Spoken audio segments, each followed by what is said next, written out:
মুসলমান ভাইরা আমার কথা ভালো করে বুঝবেন।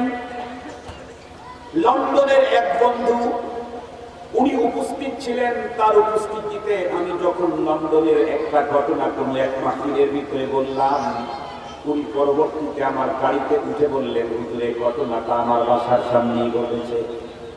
লন্ডনের এক মুসলিম পরিবারের এক ছেলে, লন্ডনের সব স্কুলগুলাই তো ইংলিশ মিডিয়াম, কারণ ও দেশের ভাষাই হলো ইংরেজি। ছেলেকে যখন পড়তে দিয়েছে, ওই স্কুলের ভিতরে অধিকাংশ বন্ধুরা আমার ভিন্ন ধর্মের লোকেরা, সেখানে ইসলাম ধর্মের 2-4 জন ছেলেপেলেও পড়ে। তো একদিন স্কুলের ভিতরে টিচাররা চিন্তা করলো, ছাত্রদের ম্যান্ডেট আমরা আজকে যাচাই করবো কে কি হতে চায়। ছাত্রদেরকে একত্রিত করে একদিক থেকে জিজ্ঞাসা করলো, তুমি কি হতে চাও? সে বলে আমি ডাক্তার হতে চাই। আর একজন বলে আমি মিনিস্টার হতে চাই, মিনিস্টার হতে চাই, ব্যারিস্টার হতে চাই, লয়ার হতে চাই, ব্রিগেডিয়ার লেফটেন্যান্ট কর্নেল জেনারেল হতে চাই, আমি ইঞ্জিনিয়ার হতে চাই, আমি ডাক্তার হতে চাই। এক একজন এক এক চাহিদা পেশ করে কর্নারে একটা ছেলে বসে আছে, তাকে যখন জিজ্ঞাসা করলো, বাবা তুমি কি হতে চাও? পিতা মাতার হক আদায় করবেন, এটা তো স্বাভাবিক বিষয়। আজকে আমার দেশের যেখানে যাই সেখানে শুধু একটাই চাহিদা, কি হুজুর বর্তমান সময়ে সন্তানেরা পিতা মাতাকে মানে, তাদের কন্ট্রোলে থাকে না, তাদের অনুগত করে না, তাদের খিদমত করে না, তাদের হক আদায় করে। সব জায়গায় একটাই কর্তব্য।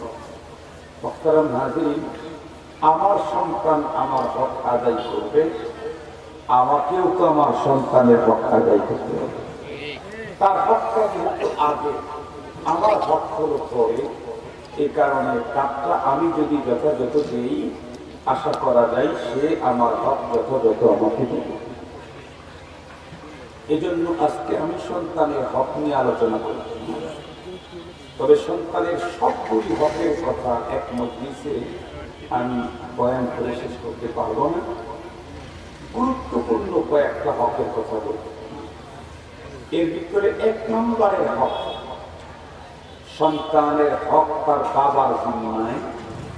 সেটি হলো সন্তান এর জন্য দেখে শুনে ভেবে চিনতে একজন দিনদার মা সন্তানের জন্য চয়েস করতে হবে। এটা সন্তানের প্রথম। সন্তান জন্মের পরে হক না, আমি যখন বিয়ে করতে যাব তখন সন্তানের প্রথম হক কি? সন্তানের জন্য একটা সতী সাধুরী দিনদার পরহেজগার একজন চরিত্রবতী মা উপহার দিতে হবে সন্তানকে। সন্তানের জন্য একজন চরিত্রবতী মা ঠিক করতে হবে। কেন? আজকে আমি যাকে নববধূর সাজে সাজায় আমার বাসর ঘরে নিয়ে আসছি, এই মেয়েটি আগামী দিনে আমার সন্তানের মা। আজকে যাকে আমি নববধূর সাজে সাজিয়ে আমার বাসর ঘরে নিয়ে আসছি, এই মেয়েটাই আগামী দিনে আমার সন্তানের মা। সন্তানের মা যদি দিনদার পরহেজগার আল্লাহওয়ালা তথা ভীরু চরিত্রবতী না হয়, তাহলে এর পেট থেকে দিনদার পরহেজগার চরিত্রবান সন্তান পাওয়ার আশা করা যায়। আপনাদেরকে একেবারে সহজে বুঝবার জন্য একটা মিসাল দিলে খুব ভালো বুঝবেন। আমাদের দেশে, আমাদের উত্তরবঙ্গের চাপাই, রাজশাহীতে সবচেয়ে আম বেশি হয় এবং বাংলাদেশ তো বটেই, পুরা দুনিয়ার মধ্যেও চাপাইয়ের নামের একটা খ্যাতি আছে। চাপাইয়ের আমের, চাপাইয়ের নামও আছে আম হিসাবে। তো কোনো একজন মানুষ আপনাদের ফরিদপুর থেকে ধরেন চলে গেল চাপাই, তার এক বন্ধুর সাথে সাক্ষাতের জন্য। দুইজনই কোটিপতি, শিল্পপতি। উনি বারবার দাওয়াত করেন কিন্তু যাওয়ার সুযোগ হয় না। একবার আমের মৌসুমে ফরিদপুরের বন্ধু চলে গেল চাপাইয়ের বন্ধুর বাসায় আম খাওয়ার। সঙ্গত কারণে চাপাইয়ের বন্ধু একেবারে ফরমালিনবিহীন, পিওর 100% ভালো 10-15 আইটেমের আম কেটে কেটে নিয়ে এসে রেখে দিয়েছে। যাওয়া মাত্রই তার দস্তরখানায় রকমারি আম দিয়ে নাস্তা শুরু। একটা একটা করে খাচ্ছে আর নাম জিজ্ঞেস করতেছে, একটার চাইতে যেন আর একটা আরো বেশি মজা, তার চাইতে আর একটা আরো বেশি মজা, প্রত্যেকটা ভিন্ন ভিন্ন মজা। সবগুলি মজা করে খাওয়ার পরে দোস্ত যখন বলতেছে, দোস্ত তুমি তো অনেকদিন হয়ে দাওয়াত, তো তোমার দাওয়াতে না এসে আমার লজ্জা হয়েছে। কেন? এত মজাদার আম আমার তো মনে হয় আমার লাইফে কখনো খাইনি। ওইখানকার দোস্ত বলতেছে, দোস্ত শুধু মজাই না, বরং 100% পিওর ফরমালিন, এটা মানে বাগানের আম। মুহতারাম হাজিরিন, খুব ভালো করে বুঝবেন, দোস্ত যখন এই আম খেয়ে যখন প্রশংসা করছে, একেবারে লেটেস্ট প্রজাতি 2 রকমের আম দোস্ত রেখে দিয়েছিল। একেবারে লেটেস্ট প্রজাতি, এটা নতুন আসতে মাত্র 1-2 বছর হয়। এই আমটা দেখতে যেমন সুন্দর, ঘ্রাণ তেমন মজাদার, খাইতে তো কত স্বাদ বলা হবে না। এই আমগুলিও দোস্ত কাটে না, আজকে আম দোস্তর জন্য নিয়ে আসছে। দোস্ত আমের চেহারা দেখে বলছে, দোস্ত এইটা আবার তো আম, এটা কি কেটে দিয়েছে? না, এটা তো কেটে দেয়নি। আমটা দেখতেই অনেক সুন্দর, এর জন্য কাটি নেই, কাটলে দেখার যে সৌন্দর্যটা এটা পাবা। তো ঠিক আছে, কেটে নিয়ে আসো। উনি একটা হাতে নিয়ে এরকম করে নাড়াচাড়া করতেছে, এত সুন্দর আম, মনোমুগ্ধকর। উনি যখন কেটে নিয়ে আসতে, আল্লাহ তার যে ঘ্রাণ, মনে হয় যেন পুরা রুমটাকে আমের ফ্লেভার দিয়ে স্প্রে করে রাখছে, এত বেশি ঘ্রাণ। এরপরে যখন মুখে দিয়েছে, সুবহানাল্লাহ, আলহামদুলিল্লাহ, এ পর্যন্ত 15-16 আইটেমের আম যা খেয়েছিল, এটা মুখের সাথে কাজ লাগার পরে ওটার কোনো দামই আনা নাই। এত উন্নত মজা, যেমন মজা তেমন ঘ্রাণ তেমন দেখতে সুন্দর। এই জাতীয় আম খাওয়ার পরে তার মাথার ভিতরে ঢুকলো, যাই হোক তাই হোক, এই শেষে যে 2 আম দিয়েছে, এই আমের প্রজাতি আমার এলাকায় নিতে হবে। আম খাওয়ার পরে দোস্তকে বললো, দোস্ত তুমি আর কতদিন পার্সেল পাঠাবা? পার্সেল পাঠাইলে তো সঠিক সময় যায় না, খাসির ভিতরে আম নষ্ট হয়ে যায়। তুমি আমার 2টা গাছ দেবো, গাছ নিয়ে আমি বাসায় লাগাবো। দোস্ত বললো যে, দোস্ত গাছ লাগানোর টাইম আলাদা, ফল খাওয়ার টাইম আলাদা, সিজন আছে, একটা নিজস্ব সিজন আছে। তো তুমি এখন চলে যাও আম নিয়ে, তোমাকে আম গাছ লাগাবার সিজনে তোমাকে গাছ দিয়ে দেবো। গাছ লাগানোর টাইম যখন আসছে, ওই বন্ধু এই বন্ধুকে ফোন দিয়েছে, দোস্ত গাছ নেওয়ার কথা বলে গেলে নাকি? না না না, আমি তো তোমার ফলের অপেক্ষায় আছি। আসো তাইলে। আবেগের সাথে চলে গেছে, টাকার তো কোনো অভাব নাই, ল্যান্ড প্রপার্টি, 2 কারখানা, ইন্ডাস্ট্রি, কোনটার অভাব তার নেই। সে ওখান থেকে এসেই প্ল্যান করে আগের থেকে সুন্দর একটা এরিয়া, চতুর্দিকে প্লাস্টিক টাচিক দিয়ে ভিতরে বসার জায়গা করছে, ভিতরে আম কেটে খাবে সিস্টেম করছে, টেবিল টেবিল অমক টমক, সে অনেক কিছু করে ফেলছে। আম গাছ নিয়ে আসবে, এখানে লাগাবে, আর ফ্যামিলির সকল সদস্যকে নিয়ে বাগানের ভিতরে বসে বসে আম হাত দিয়ে পেরে পেরে এখানে খাবে। অনেক প্ল্যান, অনেক লম্বা সব, এগুলি সব কমপ্লিট করছে, টাকার তো অভাব নেই। দোস্তের ওখানে যাওয়ার পরে, দোস্ত যখন আমের বাগানে, চারার বাগানে যখন নিয়ে গেছে, যাওয়ার পরে দোস্ত দেখায় একটা আম গাছ, উনি গায়ে আম। দোস্ত যেটা দেখাচ্ছে সেই গাছটা একদম সোজা না, একটু পাকা টেরা, দেখতেও তেমন বেশি সুন্দর না। এই জন্য তার চোখ শুধু যায় ওই পাশের চিকন চিকন পাতা দেখতে, বড় ফাইন স্টেজ, সোজা একটা গাছ। ওই দোস্ত যতই বলে যে এটা নেওয়া, এই দোস্ত বলে না, দোস্তটা দেখতে ভালো লাগে না, ওইটা নেওয়া হবে। এই দোস্ত তখন দেখে বলে, তুমি যেই আম খেয়েছিলে সেই আম নিবা না? বলে হ্যাঁ। বলতে তো এই গাছে নিতে হবে, ওই গাছেই আম হয় না। ওই গাছের চেহারা সুন্দর হলে কি হবে? চরিত্র ভালো না। ওই গাছের পাতা সুন্দর হলে কি হবে? কিন্তু ওর আখলাক সুন্দর, ওর আচরণ ভালো, ওর ফলাফল ভালো। দোস্ত দিতে বলে, যাই বলো দোস্ত, আমার এই গাছে একদম চয়েস না, ওইটাই নিয়ে যাও। এখন তো তথ্য প্রযুক্তির যুগ, আর টাকাও তো আমার অভাব নাই, প্রয়োজনে বন বিভাগের বাংলাদেশের প্রধান কর্মকর্তাকে আমি নিয়ে আসবো, তাকে দিয়ে এই গাছের পিছনে যত পরিচর্যা করা লাগে তা করবো। তারপরেও কি মিষ্টি আমি পাবো? পাবো, দাও। দোস্তর কাছ থেকে ওটা বলে নিয়ে আসলো, বাসাতে এসে লাগিয়ে দিল।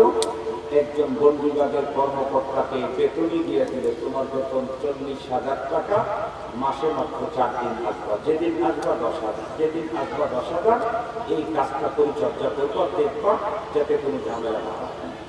একেবারে পানি টানি যা আছে সব কমপ্লিট করে দিতে থাকলো। দেখতে দেখতে 1 বছর দেখা গেল, অপেক্ষার প্রহর শেষ। এবার আম গাছের মুকুল দেখা যাচ্ছে। কারণ করে যে আরো কত আনন্দের দোলা, নাতি নাতিদেরকে, বৌমাকে, ছেলেদেরকে, পুত্রবধূদেরকে বলতেছে, এবার তো তোমরা মজায় আম খাবা, দেখবা আমের কালার কাকে বলে, জীবনে কত আমি তো খেয়েছো তোমরা, এইবার একটা আম দেখবা। ওই যে যেটা খেয়েছিল এটা এখনো 7টা জিভ্বার সাথে লেগে আছে, কালারটা এখনো তার চোখে চোখে ভাসমান, নাকের ভিতরে যেন এখনো সেই ঘ্রাণটা এখনো ঢুকতে আছে। অনেক অজানার কথা বলছেন। দেখতে দেখতে এক পর্যায়ে মুকুল থেকে আম হলো, দেখতে দেখতে এক পর্যায়ে পাকার কাছাকাছি গেল, কিন্তু চেহারাটার জন্য মিল নাই। তারপরে ভাবলো না হয় মাটির কারণে একটু কালারের প্রবলেম হবে, স্বাদ তো আর সমস্যা নেই।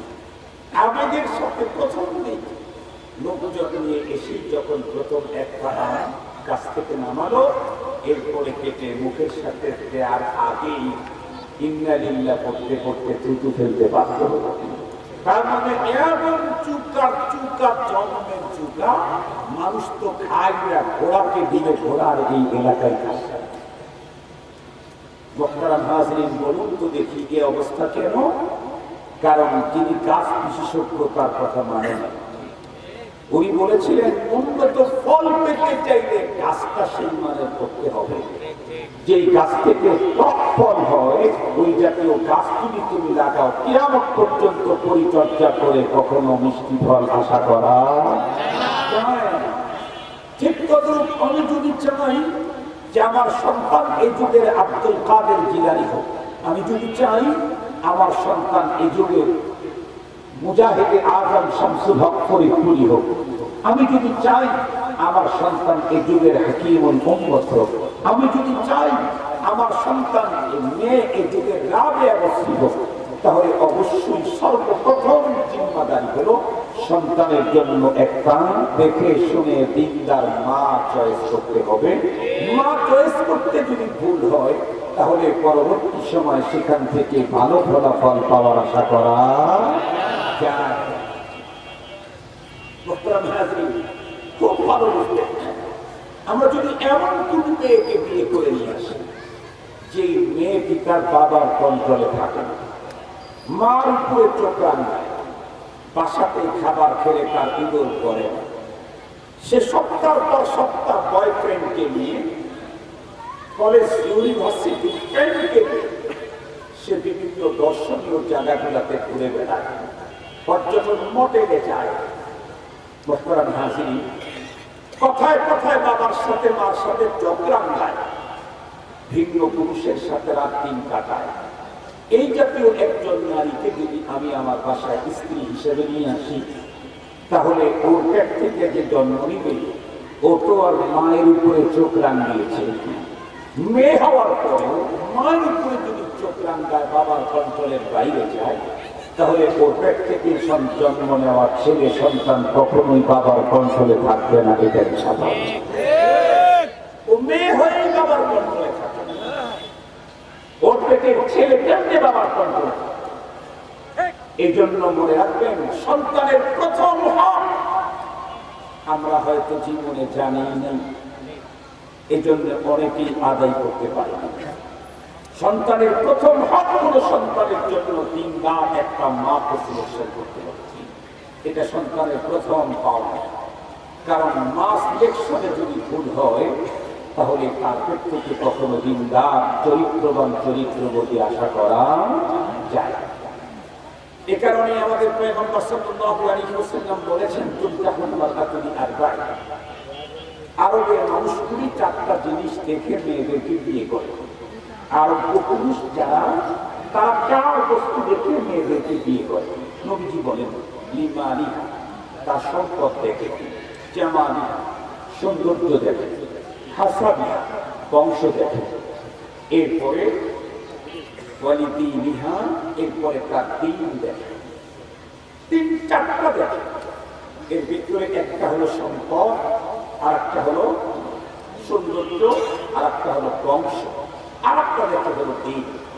নবীজি আমাদেরকে বললেন, আমি তো তোমাদের মুআল্লিম, ইন্নামা বুইসতু মুআল্লিম, আমি তোমাদের মডেল, আমি হলাম শারেহ।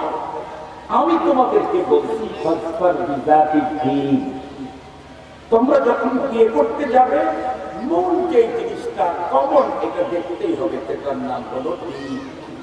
আগে দিন দেখো, দিন যদি নাই আর কিছু দেখার দরকার নেই। দিন নাই তো আর কিছু দেখার দরকারই নাই। দিন আছে, এরপরে এখন দেখো, দিন যেহেতু আছে এখন দেখো টাকা আছে নাকি, সৌন্দর্য আছে নাকি, বংশ ভালো নাকি, এগুলি এখন দেখতে পারো। দিনে যদি না থাকে, সৌন্দর্য যদি বিশ্ব সুন্দরী হয়, তার কাছে যেও না। কেন? ওর থেকে যেগুলি বের হবে সেগুলি ভয়ঙ্কর, আর ওর কাছে তুমি জীবনে নিরাপদ তোমার জীবন কাটাইতে পারবে না। আজকে বাংলাদেশে অহরহ ঘটনা ঘটতেছে, স্ত্রী কর্তৃক স্বামী হত্যা, অহরহ স্ত্রী কর্তৃক স্বামী হত্যা। এই তো আপনাদের এই দিকেরই তো এক মেয়ে, নাম বলা দরকার নেই, এখনো সে কাশিমপুর কারাগারে ফাঁসির সেলে আছে। এক মেয়ে, সে তার বয়ফ্রেন্ডকে সাথে করে নিয়ে তার স্বামীকে হত্যা করে। এই রকমের কত হত্যা এদেশে হচ্ছে, স্ত্রী কর্তৃক স্বামী হত্যা। আবার একচাটিয়া শুধু একদিকে বললেও হবে না, স্বামী কর্তৃক স্ত্রী নির্যাতন আমাদের দেশে চলে না, চলে না। মেয়েদেরকেও দিন দেখা দরকার, কিন্তু বর্তমান সময়ে মেয়েরা ছেলেদের দেখে হলো টাকা, আর ছেলেরা দেখে মেয়েদের রূপের সৌন্দর্য। এই দুইটা দেখে এখন বিয়ে হয়। মেয়েরা দেখে টাকা, ছেলেরা দেখে বাইরের রূপ আর সৌন্দর্য।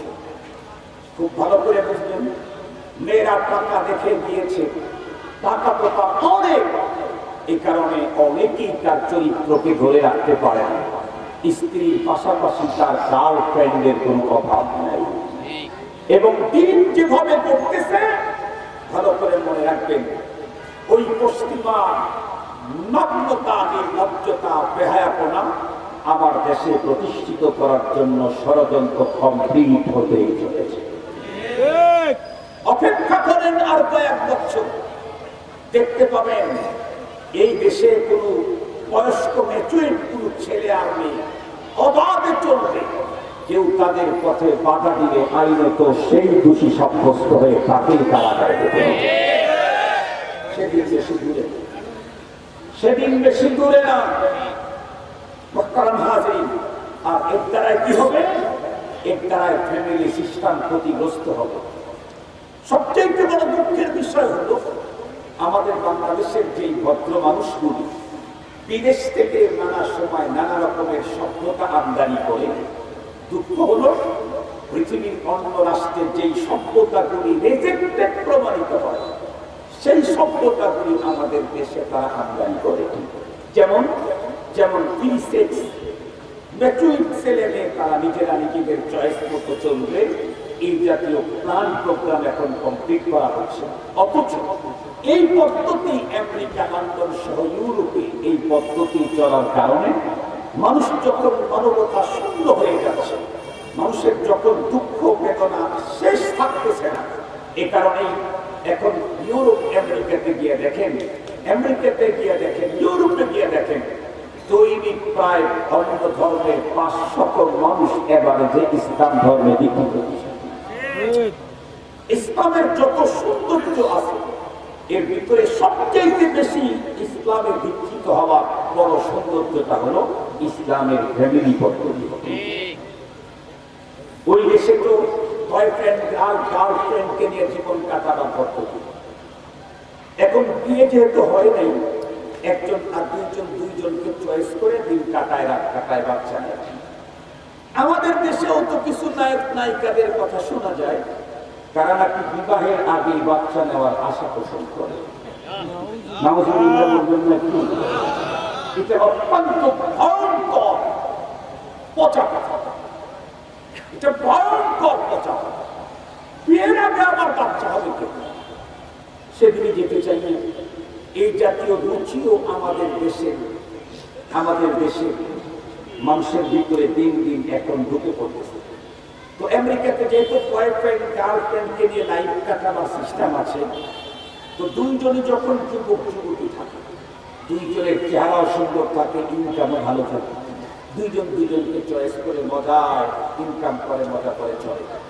করুন তো দেখি, চলতে চলতে একটা সময় জীবনের ভাটা আসে না, যৌবনের ভাটা আসে না, সৌন্দর্য নষ্ট হয় না, চেহারার ভিতরে মালিন্যতার ছাপ চায় না, কর্মক্ষমতার হ্রাস পায় না। যে কোনো একজনের শুধু আগে আসলো, অপরজন আর তাকে চয়েস করে না। যেহেতু বন্ধন নাই, এ কারণে এখানে থাকার কোনো প্রয়োজনীয়তা মনে করে না। 15 বছর পর্যন্ত দুইজন দুইজনের সাথে মজা করে, এখন উনি একটু অসুস্থ হয়েছেন, অথবা কর্মক্ষমতা কমে গেছে, অথবা ওনার ইনকাম কমে গেছে, অথবা সৌন্দর্যের একটু ঘাবলা হয়েছিল, এই কারণে আরেকজন আর সুন্দরকে ধরে সেখানে চলে গেল। এই লোকটাকে আর মৃত্যু পর্যন্ত দেখার কেউ, এই লোকটাকে মৃত্যু পর্যন্ত দেখার আর কেউ। এই সমস্ত ভয়ঙ্কর দৃশ্য দেখে দেখে ইউরোপ আমেরিকাতে এখন ইসলামের ভিতরে ঢোকার জন্য মানুষ সিরিয়াল দিচ্ছে। আলহামদুলিল্লাহ বলে, ইসলাম কত সুন্দর। একজন আরেকজনের সাথে বিবাহ বন্ধনে আবদ্ধ হবে, যদিও এক কথার দ্বারায় বন্ধন, কিন্তু এই বন্ধনের এত বড় দাম যে এই বন্ধন থাকলে সম্পদের মালিকানা পাওয়া যায়। কথা বলে বসে আপনাদেরকে, মামার সম্পদের মালিক ভাগ্না হয়, ভাগ্না কি মামার সম্পদ পায়? কিন্তু এক কথার যে বন্ধন হয়েছে, এই বন্ধনের কারণে ওই মেয়েটা তার স্বামীর সম্পদের মালিক হয়, মেয়ের সম্পদের মালিক এই ছেলেটা হয়। এক কথার সম্পর্ক কত তীব্র এবং গাঢ়। শুধু কি তাই, শরীয়ত এই বন্ধনে আবদ্ধ করে দুইজনের উপরে এই শরীয়ত অনেক অনেক অফার দিয়ে রাখছেন দুইজনকে, যাতে মৃত্যু পর্যন্ত একজন আর একজনকে ত্যাগ না করে ত্যাগ করে যাতে চলে না যায়। এই জন্য শরীয়ত স্ত্রীকেও অফার দিয়ে রাখছে, স্বামীকেও অফার দিয়ে রাখছে। স্বামীকে অফার দিয়েছে কি, খিয়ারুকুম খিয়ারুকুম লিআহলিহি, তুমি যদি তোমার স্ত্রীর কাছে ভালো হতে পারো, রবের কাছে তুমি ভালো।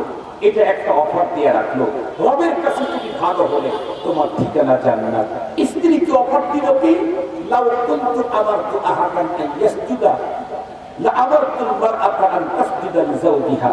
আর কি বললেন নবী আলাইহিস সালাম? আরো বলেন, আইয়ুমা ইমরাআতিন মাতাত ওয়া যাওজুহা আনহা রাদি দাখালাতিল জান্নাহ। নবীজি বললেন, যে মেয়েটি মারা গেল এমন অবস্থায় যে তার স্বামী তার উপরে সন্তুষ্ট, তাহলে এই মেয়েটি আল্লাহর জান্নাতে যাবে। আমরা যেহেতু পরপারকে বিশ্বাস করি, জান্নাত জাহান্নাম বিশ্বাস করি, সুতরাং আমাদেরকে যদি কোনো কাজের উপরে জান্নাতের লোক দেখানো হয়, আমরা সে কাজ আগে করি। ঠিক না বেঠিক ধরে বলেন? সে কাজের জন্য আমরা আমাদের জীবন পর্যন্ত দিতে রাজি। এই যে প্যালেস্টাইনের গাজার মুসলিম অকাতরে তাদের জীবনকে আল্লাহ পাকের সামনে নাজরানা পেশ করলো, আল্লাহর ঘর বাইতুল মুকাদ্দাসকে রক্ষা করার জন্য। ছোট্ট বালকেরাও তাদের জীবন দিল, ছোট্ট শিশুরা পর্যন্ত তাদের জীবন দিল, এবং 2 মাসুম বাচ্চা শহীদের লাশ বাবা দুই হাতে নিয়ে একবার এইদিকে চুমু খাচ্ছে, আবার ওই দিকে চুমু খাচ্ছে। একদিক থেকে চোখের পানি পড়ছে, অপর দিক থেকে বাবা আনন্দ উল্লাস করছে, যাও মা যাও, দেখা হবে মালিকের কাছে গেলে আবার। কিসের লোভে? একমাত্র জান্নাতের লোভে।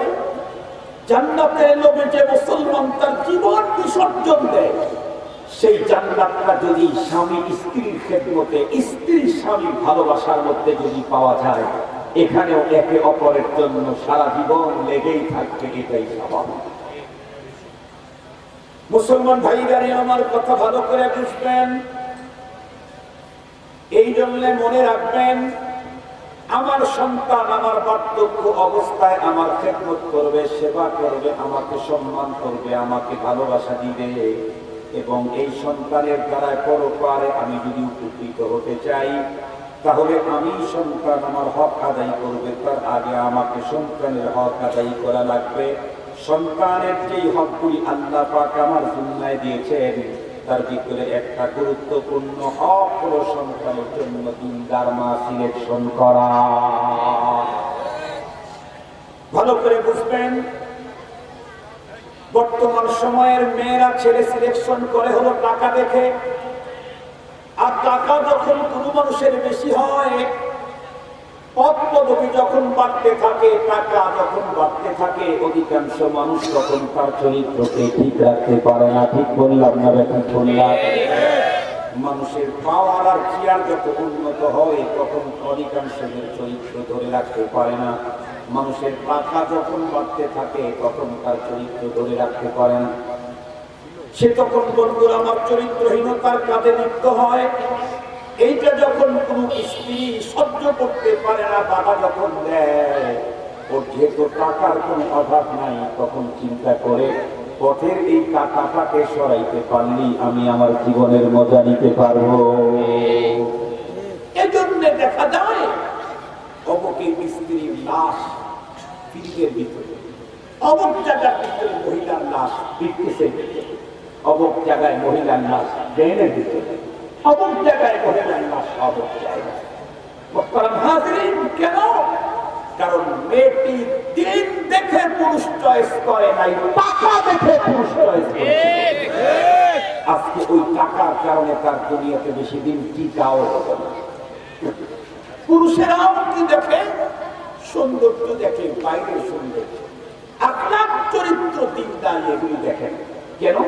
আমাদের ভিতরেই তো দিনদারি নেই। আর একটা দিনদার নিয়ে এসে গলার ভিতরে মানুষ, আমাদের দেশে একটা কথা আছে না, অজু দিয়া নামাজ গলায় নিলা, অজু দিয়া নামাজ গলায় নিলা। অজু দিয়েছিল না একটা ভাব ছিল, এখন অজু দিয়েছ, নামাজ তো পড়াই না।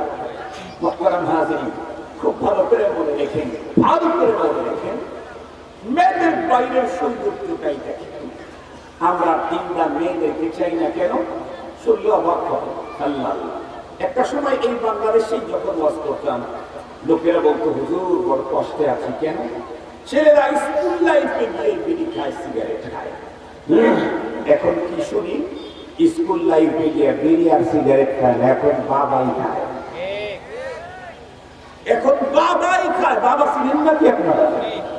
ছোট বাচ্চারা খায় হলো মামা, আরেকটু বড় হয়ে স্কুল কলেজে গেলেই খায় কি বাবা। বাবা করে অভাব নেই। এখন তো আরো সিরিয়াস।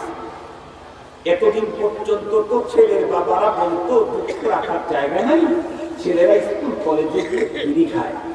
এখন ছেলেরা বাবা খায়, শুধু ছেলেরাই খায়। কথা বলেন না কেন? কথা বলেন না কেন? আমি আমার নিজের চোখে দেখে বলতেছি, কারো রিপোর্ট নিজের চোখে দেখে বলতেছে। গভীর রাত, শহরের ভিতরে, রাজধানী চট্টগ্রাম বা পুরো শহরের ভিতরে ঢুকছি, তখন দেখা যায় যুবক যুবতী, যুবকের হাতেও সিগারেট, যুবতীর হাতেও সিগারেট, দুইজন পাশাপাশি বসে মজায় মজায় সিগারেট খাচ্ছে। শুধু কি তাই? শুনলে অবাক হবে, বর্তমান সময়ের কিছু নারী তো এমন আছে, বিবাহের পরে সে তার স্বামীকে অফার করে, চলো যাই, কোথায় যাই, একটু ভ্রমণ করে আসি, কক্সবাজারে যাই, সিঙ্গাপুরে যাই, অমুক জায়গায় যাই। সেখানে নিয়ে যাওয়ার পরে কোন স্ত্রী তার স্বামীকে অফার করে, চলো আজকে বোতল খেয়ে মজা করি, চলো আজকে বোতল খেয়ে মজা করি। এ প্রস্তাব যুবক তার স্ত্রীকে দেয় নাই, স্ত্রী তার স্বামীকে দিচ্ছে। আজকের এই পৃথিবীতে বাংলাদেশে কত বড় ভয়ঙ্কর অবস্থাতে চলে গেছি আমরা। ওলামায়ে কেরাম স্বাধীনতার আগ থেকে, কোরআন নাযিল হওয়ার পর থেকেই ওলামায়ে কেরাম বলছেন, মাদককে না বলো, মাদককে না বলো। মোল্লার কথা পেছনে না শোনার কারণে এখন মাদকের এত ছড়াছড়ি। আজকে সরকার, প্রশাসন, সুদীজন, সাধুজন, অভিভাবক কারো চোখে ঘুম নাই, কখন আমার সন্তান মাদকে জড়ে যায়। মুসলমান ভাইরা, আমার লম্বা কথা বলার প্রয়োজন নাই। তাহলে আমার সন্তান আমাকে আমার বার্ধক্যতায় আমার সেবা করবে, আমার খেদমত করবে এবং সন্তানের মাধ্যমে পরপারে আমার মুখ উজ্জ্বল হবে। এই জাতীয় সন্তান যদি আমি পেতে চাই, তাহলে সর্বপ্রথম সন্তানের হক আদায় করা লাগবে। সন্তানের প্রথম হক হলো সন্তানের জন্য একজন দিনদার মা সিলেকশন করা। খুব ভালো করে বুঝবেন, যদি আপনারা বলেন হুজুর এত পরে এসে সন্তানের হকের ওয়াজ আপনি করলেন কেন? এই ওয়াজগুলি তো করা দরকার ছিল আমাদের বিবাহের আগে। এখন তো আমরা বাবা থেকে দাদায় উত্তীর্ণ হয়ে গেছি, এখন তো আমরা নানা হয়ে গেছি, ওই হক তো আর আমরা এখন আর পালন করার কোনো সুযোগ নাই। তাহলে আমরা এখন কি করব? এমনও মানুষ তো থাকতেই পারেন যেই মানুষটা বাহ্যিক সৌন্দর্য দেখে আমার মেয়েকে বিয়ে করেছিলেন, পরবর্তী তার আচার আচরণের পুরো ফ্যামিলিটাই অতিষ্ঠ এবং কষ্টে আছে। অনেক ফ্যামিলিতে দেখেছিল বাইরের সৌন্দর্য, এটা তো চেঞ্জ হয় না, ভিতরের আখলাক দেখে তো আমি আপনি বিয়ে করি না। সুতরাং সে তার আখলাক, তার চরিত্র স্বভাব যদি সুন্দর না হয়, এর কারণে তাকে আপনি ছেড়ে দিবেন না। আপনি তো এটা দেখে নিয়েই আসেন, আপনি তো দেখেছেন তার চামড়া, তার চামড়া তো ঠিকই আছে, স্কিন তো ভালোই আছে। দেখেছেন বডি ফিটনেস, বডি ফিটনেস তো ভালোই আছে, সে তো দুই নাম্বারই করে না। যেমন বডি দেখেছিলেন, বডি তো তেমন, যেমন সৌন্দর্য দেখেছিলেন, সৌন্দর্য তো তেমন। আপনি তো তখন তার চরিত্র দেখেন নাই। আজকে তার চরিত্র আর স্বভাবের কারণে তাকে আপনি আপনার কাছ থেকে সরাই দিবেন না, আপনার বিরুদ্ধে জটিল মামলা হবে। আপনি বিয়ে করার সময় দেখবেন একটা, একবার আপনি দেখেন বিয়ে করার সময় আপনার জানা দরকার ছিল তার আখলাক, তার ক্যারিয়ার, তার ক্যারেক্টার, এগুলি দেখা দরকার ছিল। এখন কথা হলো ভুল তো একটা হয়ে গেছে, তো এখন শোধরানোর পর কেউ যে বাচ্চার দিন কি বাচ্চা আছে, এই বাচ্চা আর এখন কারোটা তো বুড়ি হয়ে গেছে, কারোটা অর্ধেক মিথ্যা, কারোটা এক দুই সন্তানের জননী হয়ে গেছে। ওদেরকে এখান থেকে সরাই দিলে সন্তানের কি অবস্থা হবে? তাহলে সিস্টেম কি? আপনাদেরকে একটা মেসেজ দিয়ে কথা বললে ভালো বুঝতে। আমার জীবনে এগুলা ঘটছে ঘটনা। আমি একবার গাড়ি নিয়ে যাচ্ছি, হঠাৎ করে গাড়ির প্রবলেম হয়ে গেল। গ্যারেজে ঢুকাইলাম, বলে হুজুর এই পাঁচটা লাগবে। তো পাঁচ খুঁজতে গেলাম, পুরা এলাকাতে ওই গাড়ি ওই পাঁচ নাই। এখন আমি যাবো কেমন? মিস্ত্রিকে বললাম, মিস্ত্রি কোথাও তো এই পাঁচ পেলাম, এই গাড়ির এই পাঁচ নাই। তখন বলে হুজুর যেটা পাইছেন ওটাই কিনে নিয়ে আসেন। তো ওটার আগে দেখে হুজুর এটা মডিফাই করে লাগাবো। কি করে লাগাবো? কথা বলেন না, মডিফাই করে লাগাবো। তার মানে একটু লম্বা আছে তো, কেটে শর্ট করে আবার ওখানে ঝালাইটা লাগায়, কারণ আপনাকে চলতে হলো বাপ, এটা ছাড়া যেহেতু আপনি চলতেই পারতেছেন। তো আমরা যারা বিয়ের আগে সন্তানের এই হক আদায় করতে পারিনি, এটা তো বাদ দিতে পারতেছি না, তাহলে এখন মডিফাই করে কি করে চলতে হবে? কথা বলেন, মডিফাই। তো মডিফাই করবেন কেমন? কাটা ছাটার দরকার, কাটা ছাটা দরকার নাই। একটা কাজ করেন, ইনশাআল্লাহ এটা নিয়ে জীবন চলতে পারবে। গতকালকে যখন আমি ঢাকার দিকে আসি, আমার গাড়ি একটা প্রবলেম হয়েছে। সেটা কি? ওই একটা ইয়ে নষ্ট হয়ে গেছে, প্লাগ যার সাথে বর্জার উপরে বসে আর কি প্লাগের উপরে যেটা রাখা হয়, ওইটা নষ্ট হয়ে গেছে। কয়েল, একটা কয়েল আমার ফিউজ হয়ে গেছে, নষ্ট হয়ে গেছে।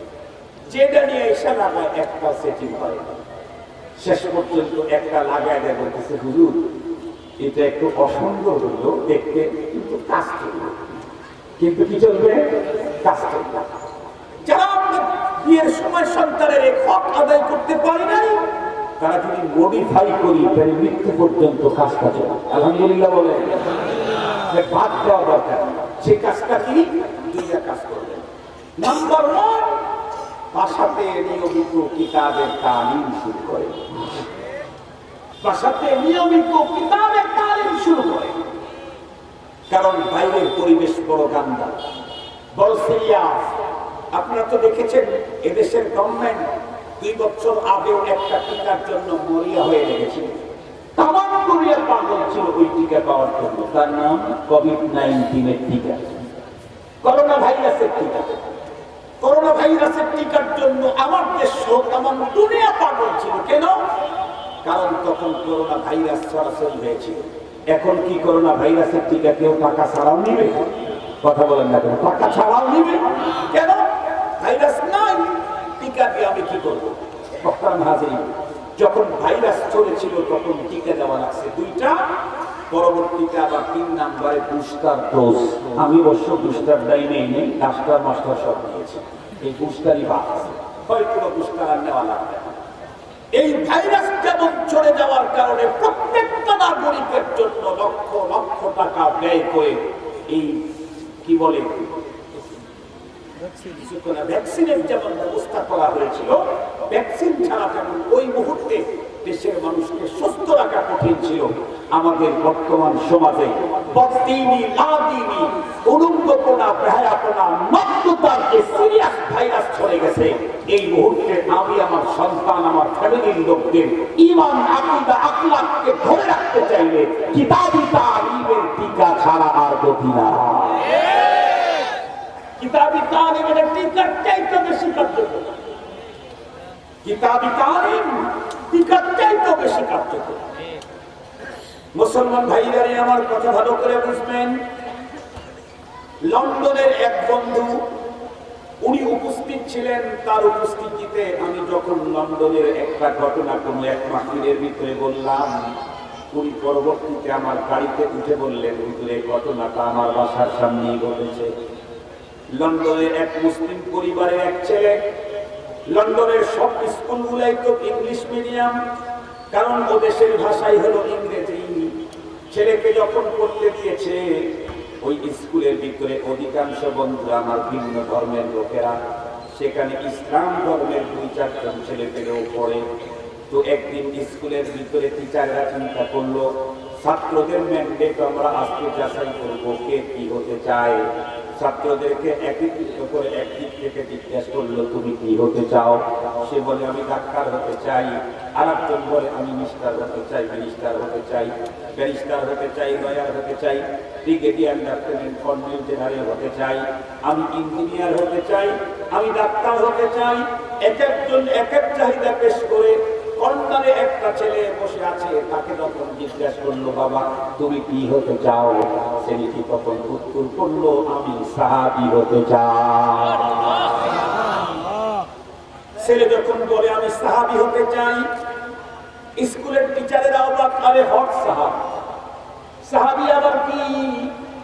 তামাম পৃথিবীর প্রান্ত প্রান্ত থেকে মানুষ আমাদের ইংল্যান্ড, লন্ডনের ভিতরে জ্ঞান বিজ্ঞান চর্চা করার জন্য আসে। আমরা তো অনেক জ্ঞানী, কিন্তু আজ পর্যন্ত সাহাবী কি জিনিস এই জ্ঞান তো আমাদের ভিতরে নাই। তো জিজ্ঞাসা করছে, হক সাহাবী, সাহাবী কি? ছেলেটি উত্তর করে আমি জানি না। হুজুর স্যারেরা জিজ্ঞাসা করে, তাহলে তুমি কি হতে চাও? বলে আমি সাহাবী হতে চাই। আরে সাহাবী কি জিনিস বলো? বলে আমি জানি না। আবার জিজ্ঞাসা করে, তাহলে তুমি কি হতে চাও? ছেলেটি কখনো বলে আমি সাহাবী হতে চাই। টিচারদের মাথার ভিতরে বন্ধুরা আমার কোনোভাবেই ঢুকলো না। পরবর্তীতে ছেলেটাকে ডেকে বললো, বাবা তুমি বাসায় গিয়ে তোমার আপুকে বলবে আমরা আগামীকাল বিকাল বেলায় তোমাদের বাসায় চা খেতে যাব।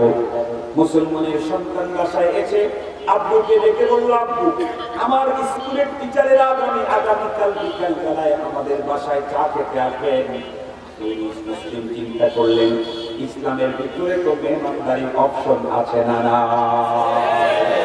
শুধু আসে বললে হবে। ইসলাম মেহমানকে এমন মর্যাদা দিয়েছে, পৃথিবীর কেউ কোনোদিন সেই মর্যাদা দিতে পারে না। নবীজি বলেছেন, মান কানা ইউমিনু বিল্লাহি ওয়াল ইয়াউমিল আখির ফালইউকরিম দাইফা, যে ব্যক্তি আল্লাহর প্রতি, পরকালের প্রতি বিশ্বাস রাখে, সে যেন মেহমানকে সম্মান করে। এর চাইতে ভয়ঙ্কর কথা বলেছেন নবীজি, কি? মান লাম ইউকরিম দাইফানা ফালাইসা মিন্না, যে মেহমানকে সম্মান করে না ও আমার উম্মতি না। কত বড় সিরিয়াস কথা বলছে। মুসলমান যখন জানতে পারলেন সন্তানের টিচারেরা আসবে, অনেক আইটেমের মেহমানদারির ব্যবস্থা করলেন।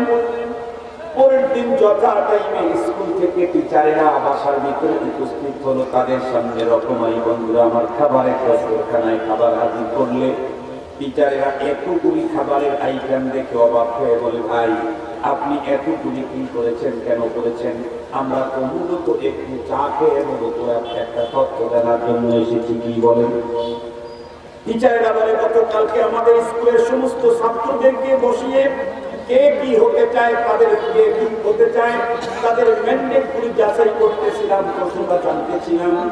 এক একজন doctor, doctor, barrister, brigadier, lieutenant, colonel হওয়ার এক একজন তার আবেগ পেশ করলো। কিন্তু আপনার ছেলেকে যখন জিজ্ঞাসা করলাম তুমি কি হতে চাও, সে তখন উত্তর করলো আমি সাহাবী হতে চাই। জিজ্ঞাসা করলাম সাহাবী কি জিনিস, ও বলতে পারে না। আবার জিজ্ঞাসা করলাম কি হতে চাও, ও বলে কেন সাহাবী হতে চাই। আবার জিজ্ঞাসা করলাম সাহাবী কি, সে কোনোভাবেই বলতে পারে না। আবারও জিজ্ঞাসা করলাম তাহলে তুমি কি হতে চাও, সে বলে আমি সাহাবী হতে চাই। আপনার কাছে মূলত সাহাবী কি জিনিস এটা জানতে এসেছি। এই কথা বলতেই মুসলিম অভিভাবকের চোখের কন্যা দিয়ে পানির ফোঁটা গড়িয়ে গেল। কারণ আল্লাহ তুমি আমার সন্তানের ভিতরে এই প্রতিভা দান করেছ, এর জন্য শুকরিয়া আদায় করে হক আদায় করতে পারবো না।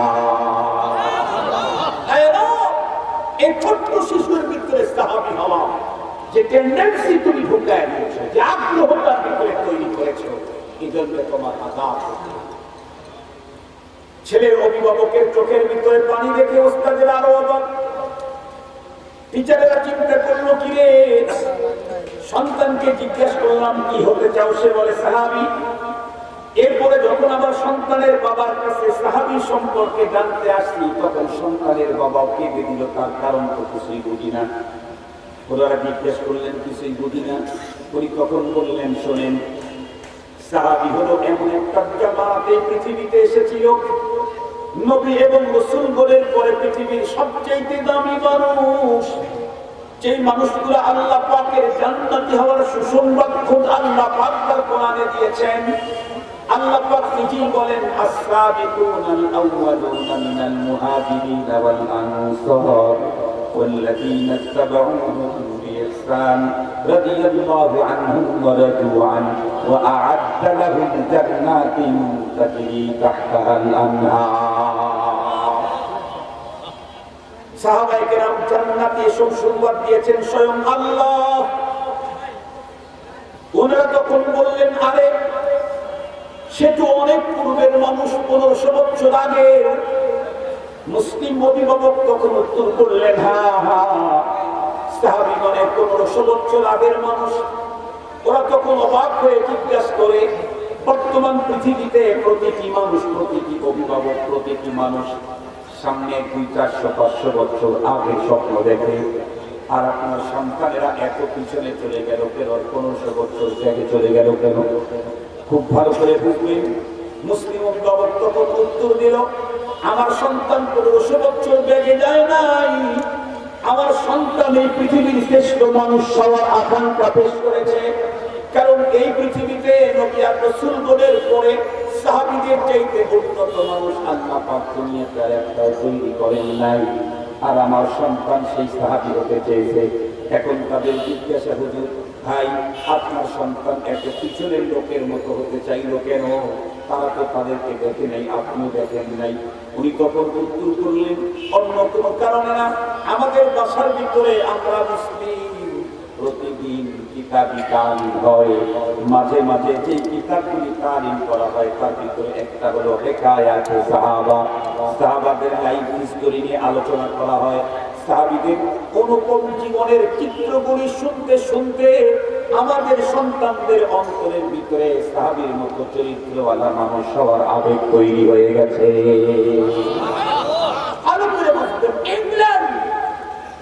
ইংল্যান্ডের জমিন, যেখানে পুরুষেরা ফুল প্যান্ট পরে, ফুল হাতা শার্ট পরে, গলার ভিতরে টাই পরে, পায়ের ভিতরে শু পরে, মোজা পরে, মাথার মধ্যে ক্যাপ লাগিয়ে টোটাল বডিটাকে ঢেকে রাখে, কিন্তু মেয়েরা শুধু স্যান্ডো গেঞ্জি আর হাফ প্যান্ট পরে রাস্তায় বের হয়।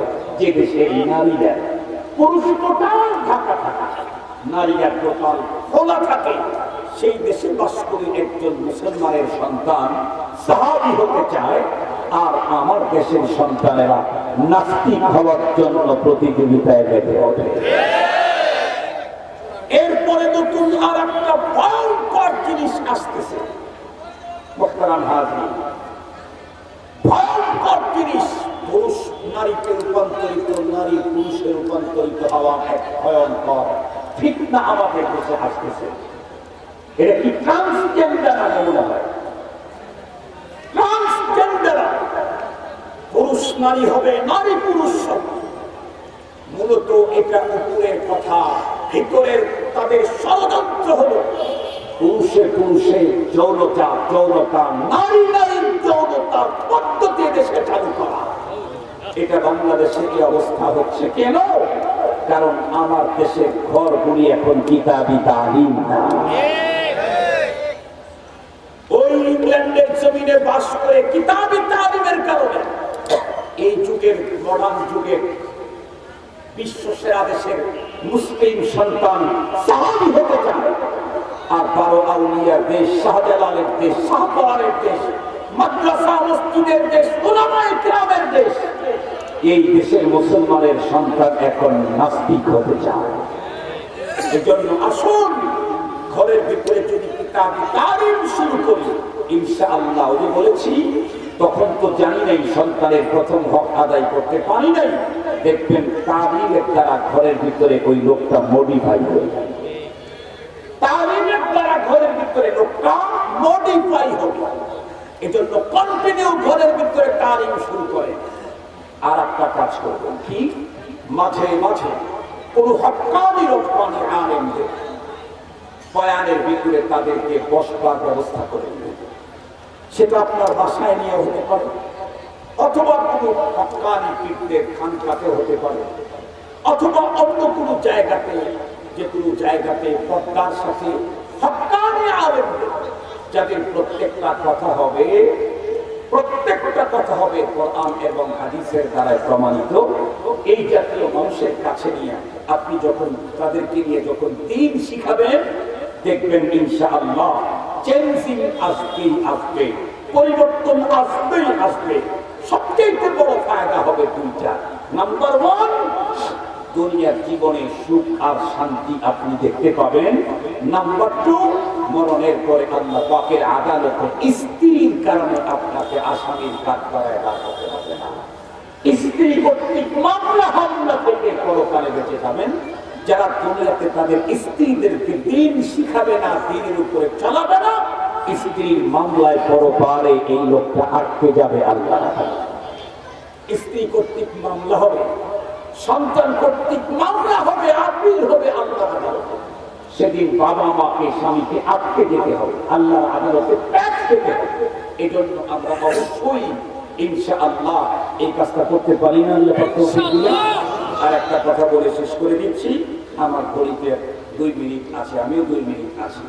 সেটা হলো সন্তান জন্মের পরে সর্বপ্রথম তাদেরকে যখন এরা হাতে করি, যখন শিক্ষার যখন উপযুক্ত হয়, সর্বপ্রথম তাদেরকে দ্বীনি শিক্ষা দিতে হবে, নীতি নৈতিকতা শিষ্টাচার তাদেরকে শিখাইতে হবে। দুঃখের সাথে বলতে হয়, এখন দ্বীনি শিক্ষা কোথায় দিবেন? বাংলাদেশের স্কুলগুলোতে একটা সময় কোরআন শরীফ পড়ানো হতো, একটা সময় ধর্মীয় শিক্ষক ছিল, এখনো হয়তো থাকতে পারে, কিন্তু ধর্মীয় শিক্ষকের কোনো বই নাই। শিক্ষকটা হয়তো থাকতে পারে। মুহতারাম হাজির, এখন নতুন কারিকুলামে যা আসছে, তা তো আপনার সন্তানকে আপনি মানুষ বানানোর জন্য দিলেন, তারা ব্যাঙ বানায়, তারা হাঁস আর পাতিহাঁস বানাবে, হাঁস আর পাতিহাঁস বানাবে। মুহতারাম হাজির, এই অবস্থা কখনোই চলতে দেওয়া যায় না। আল্লাহর আদালতে দুনিয়ার জীবনেও যদি শান্তি পেতে চাই, আল্লাহর আদালতে যদি নিরঙ্কুশ মুক্তি পেতে চাই, সন্তানকে দ্বীন শিখানোর বিকল্প কোনো পথ নাই। এই জন্য আসল সর্বপ্রথম 100% মুসলিমের সন্তান, ছেলে হোক আর মেয়ে হোক, তাদেরকে প্রথমে দিন শিখাই, কোরআন শিখাই, নীতি নৈতিকতা শিষ্টাচার শিক্ষা দিই। এরপরে doctor, doctor, barrister, lawyer, brigadier, lieutenant, colonel, general এদেশে আর বিদেশ থেকে যত বিদ্যা অর্জন করতে পারে করুক। আল্লাহ পাক আমাদের প্রত্যেককে সন্তানের হকের দিকে লক্ষ্য রাখার তৌফিক দান করুক। ওয়া আখিরু দাওয়ানা আলহামদুলিল্লাহি রাব্বিল আলামিন। আসসালামু আলাইকুম ওয়া রাহমাতুল্লাহি ওয়া বারাকাতুহু। আমরা কেউ না উঠি, ধৈর্য ধারণ করে আমরা বসে যাই। আমাদের বক্তা উপস্থিত, আমাদের মাঝে ঢাকা থেকে আরেক বক্তা উপস্থিত হয়েছেন এবং আলোচনা করবেন জনাব হযরত মাওলানা আব্দুর রব ফরিদী সাহেব। এখনই আলোচনা করবেন হযরত মাওলানা আব্দুর রব ফরিদী সাহেব। হুজুরের আলোচনার পরেই ইশার জামাত হবে, হুজুরের আলোচনার পরে ঈশা নামাজ হবে। আমরা কেউ